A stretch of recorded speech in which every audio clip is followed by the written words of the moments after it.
बिस्मिल्लाहिर्रहमानिर्रहीम। अस्सलाम वालेकुम। आप देख रहे हैं K92 न्यूज़ और मैं हूं नाइला भट्टी। शामिल करते हैं आज की अहम खबरें। एसएसपी जिला केमाड़ी का इनफॉर्मल इंस्पेक्शन के हवाले से थाना सईदाबाद का सरप्राइज विजिट। एसएसपी जिला केमाड़ी आरिफ असलम राव ने थाने की सिक्योरिटी, सफाई सुथराई, मालखाना, duty officer room, IT work का भगोड़ जायजा लिया।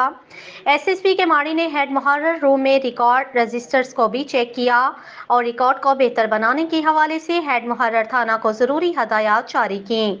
एसएसपी केमाड़ी ने थाना और वाशरूम्स में सफाई की अबतर सूरत हाल और थाने में मौजूद लावारस एबडेंट मोटरसाइकिलों का रिकॉर्ड अपडेट न होने पर सख्त बरहमी का इजहार किया। एसएसपी केमाड़ी ने एसएचओ हेड मुहर्रर थाना को शोकास नोटिस के इजरा और हेड मुहर्रर की सर्विस में 2 साल की कटौती के अहकाम जारी किए। ने सफाई सुथराई रिकॉर्ड को दुरुस्त करने के लिए